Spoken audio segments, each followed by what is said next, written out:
Welcome to the coolest stuff on the planet. Hey guys, how you doing? This is Matt. By the way, I wrote that song that just played. So anyway, we're here. This is the coolest stuff on the planet. And I'm here with Rachel, my co-host. Where are you, Rachel? I'm right here. There Present. you are. Accounted for. Excellent. So what's up? What are we doing? Well, today we are headed to the Southwest. I like the Southwest. It's hot and dry. It's like the opposite of us. We're in the Southeast, and it's in the Southwest. This is very true. Specifically, we're going to Monument Valley, which is actually a part of the Navajo Nation Tribal Park.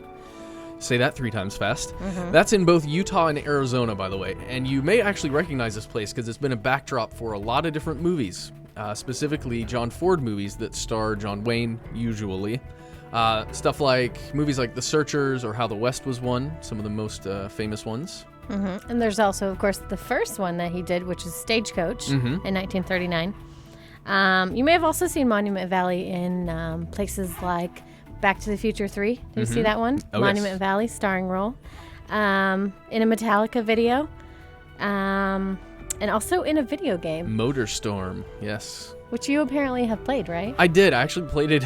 I played it at Best Buy, I think. I never actually played it for real, but it was one of the PS3 launch games. Oh, weird. It's pretty cool, a little racing game. Did you realize where you were at the time? No idea. The virtual valley was? That was prior to me being on a travel podcast.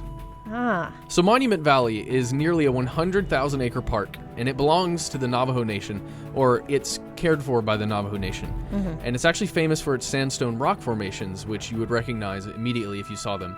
They're called mesas, which are actually small versions of plateaus. And the smaller version of a mesa is a butte. Which is a fabulous term. You heard that correct, ladies and gentlemen. The small version of a mesa is a butte.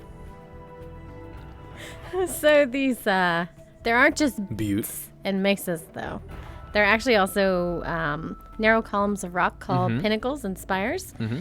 And the most famous one, probably the one that gets the most pictures taken of it, is called Totem Pole. Oh, yes. And the rock formations actually vary rather largely in size. So you've got some that are only a couple hundred feet, and then there's some that are over 1,000 feet in height. Some of the most famous buttes are called the Mittens. There's the East and West Mitten Butte.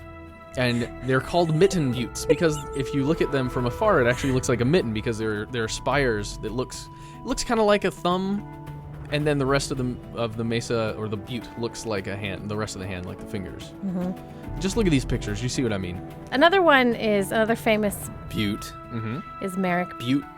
And all of these places, actually, the rock formations have really interesting names. Mm-hmm. Like there's Gray Whiskers, King on His Throne. John Wayne's Boot. I think that might be my favorite. But a really neat one, and one you've probably seen from pictures, is the Ear of the Wind, which is this famous arch. Yeah, just looks like a big rounded hole in the rock. It's really cool.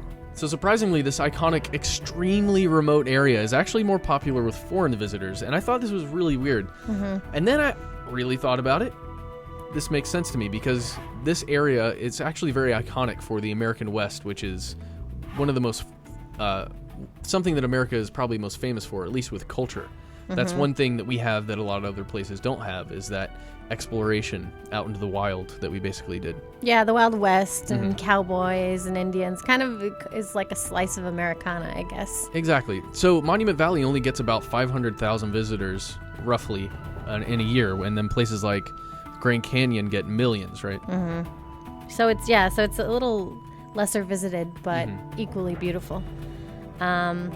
And kind of like Uluru, it's in Australia, which we talked about before. We had a podcast.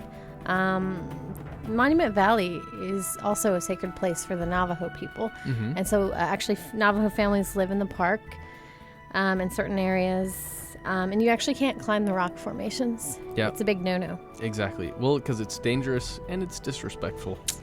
Yeah. Bad combination. Agreed.